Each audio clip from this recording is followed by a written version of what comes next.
We have a lot that we need to talk about. So, let me get this out of the way here. And you might not like me because I'm going to include you in a hypothetical here. I've got two of them.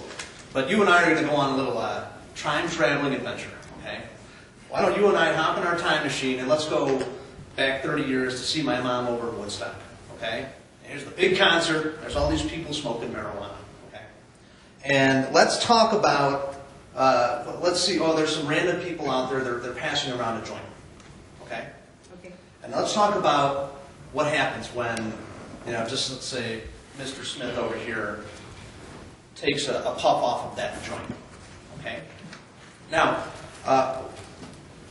what I want to know is, what happens to the body when you first breathe in and take a puff of that marijuana? Well, it goes into the lungs, and it's absorbed from the lungs directly into the bloodstream or hits your brain, and it starts to have the effects of the marijuana, which are some of them are hallucinogenic, some of them are euphoric, speeds up your heartbeat a little bit, makes your eyes red. All of those start to happen within a few minutes. Your THC levels are going up, and then they actually start to drop before the end of the joint. But with a few, 10 to 15 minutes after that, you could see the presence of the carboxy THC start to appear in the blood, and that would peak at some point and actually stay at that level for some time, and before that drops as well. In the meantime, the THC is being, converted to other things as well as the carboxy. There's a whole, 3 or 4 other metabolites that are produced, although none as many as the carboxy. And then eventually, your liver is filtering all of this out. Your kidneys are filtering out. When he goes and finds a tree to go to the bathroom, he's going to be urinating marijuana metabolites. Within probably half an hour after he's been smoking, you might see those in his urine for a couple of days at some level, depending on how much he's had to smoke. And then, again, some of it would be sequestered in fatty tissue. If this is the only time he's ever smoked it, all of it would probably be out of his system within a few days, and the levels in urine would drop a little bit. Most lab tests would detect within a couple of days. But if he does this all the time, then it's going to take longer, and you're going to see it. You're still going to see it out of his blood within, the 18 to 20 hours, 12 to 18 hours. But you might see it in the urine for longer than that, depending on how often he smokes. Okay, and I'm going to commend you. That was probably the fastest anybody's ever condensed the entire gambit of what happens when you smoke marijuana. Let's break that down and look at that individually, okay? We're back there, we're sitting out here at Woodstock, and there's all these people smoking marijuana, listening to Jimi Hendrix, and you see that person, Mr. Smith, takes a puff off of that marijuana cigarette, okay? Now, you indicated that at that point, the THC immediately enters your system, right? So that's right away, that's when you're going to have the highest level of THC, right? The highest levels of THC while you're smoking it. Okay. So almost immediately, is that because that's the way it's taken into your body? Yeah, smoking is the most efficient way to get any drug, whether it's nicotine, cocaine, marijuana, in your system.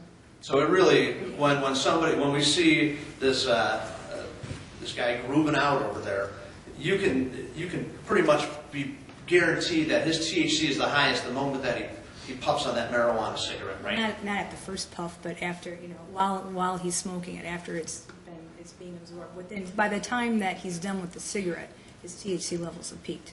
Okay, and so when you say peaked, it's almost like they've quickly shot up. So they're up here. It's almost like an opposite of a roller coaster. It's kind of like they've come up quickly, and now they're starting to slowly come back down, right? Yes, they go up quickly, and then they also, yes, that's more or less correct. Okay, and so a few minutes after here, then Mr. Smith is, he's listening to this music, but inside his body, what's going on is the THC, which has hit his system and which has caused all the euphoric sensations and things like that. It's already leaving and being converted into other chemicals, right?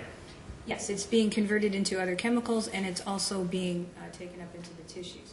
Okay, so now this is, the peak levels hit right when he's smoked. So 10, 15 minutes after that, he's feeling the effects of the marijuana, correct? Yes.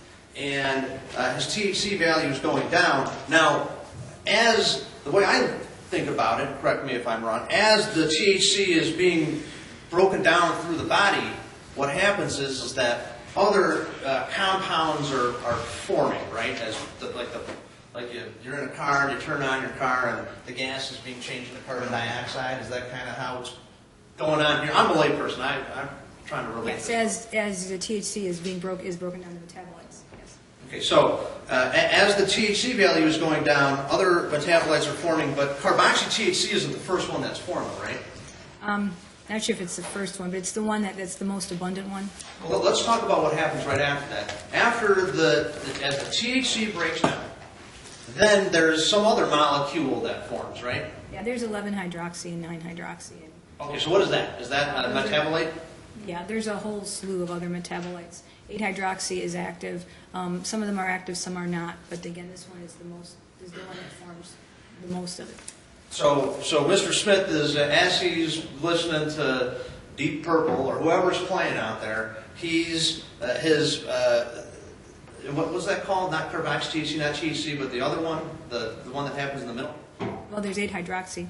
8-hydroxy. So 8-hydroxy that's coming up in his level now, correct? It does, but it doesn't come up to the same level as the 11-carboxy.